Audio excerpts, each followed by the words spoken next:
ఎడారిలో సెలయేర్లు. శ్రీమతి చార్లెస్ కౌమన్ గారి అనుదిన ధ్యానాలు. యాకోబు ఒక్కడు మిగిలిపోయెను, ఒక నరుడు తెల్లవారు వరకు అతనితో పెనుగులాడెను.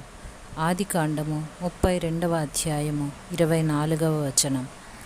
యాకోబు దేవునితో పోరాడిన దానికంటే దేవుడు యాకోబుతో ఎక్కువగా పోరాడుతున్నాడు. ఈ పోరాడుతున్నది నిబంధన పురుషుడైన మనుష్య కుమారుడే. దేవుడే మనిషి రూపంలో పాత యాకోబు జీవితాన్ని పిండి చేస్తున్నాడు. ఉదయమయ్యే వేళకు దేవుడు గెలిచాడు. యాకోబు తొడ ఎముక స్థానం తప్పింది. యాకోబు పడిపోతూ దేవుని చేతుల్లోకి ఒరిగిపోయాడు. ఆయన మెడపట్టుకుని వేలాడుతూ ఆశీర్వాదం దొరికేదాకా పోరాటాన్ని కొనసాగించాడు. క్రొత్త జీవితంలో ప్రవేశించాడు. మనిషి దైవస్వరూపి అయ్యాడు. భూలోకం పరలోకానికి ఎదిగింది. తెల్లవారిన తర్వాత అతడు నీరసంగా కుంటుతూ వెళ్ళాడు. అయితే దేవుడు అతనితో ఉన్నాడు. ఆకాశవాణి ప్రకటించింది,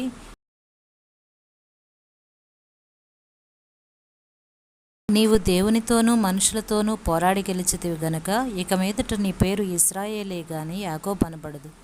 మారిన ప్రతి జీవితంలోనూ ఇది ఒక ప్రామాణిక దృశ్యం కావాలి.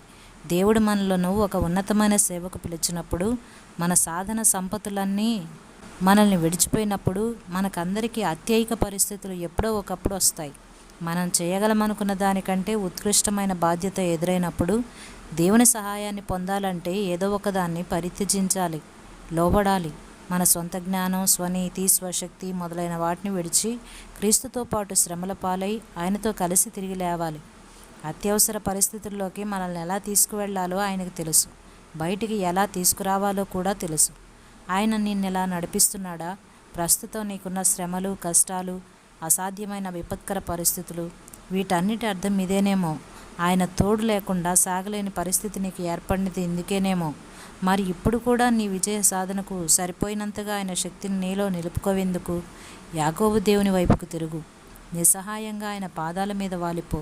నీ స్వశక్తిని, నీ జ్ఞానాన్ని త్రోసిపుచ్చి ఆయన ప్రేమగల హస్తాల్లో కుప్పకూలిపోయి యాకోబులాగా ఆయన శక్తితో తిరిగి నిలబడు.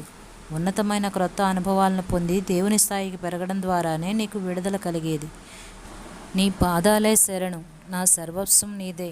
జీవించినా మరణించినా, బాధలు గెలిచినా చావు గెలిచినా ప్రభువు కోసమే.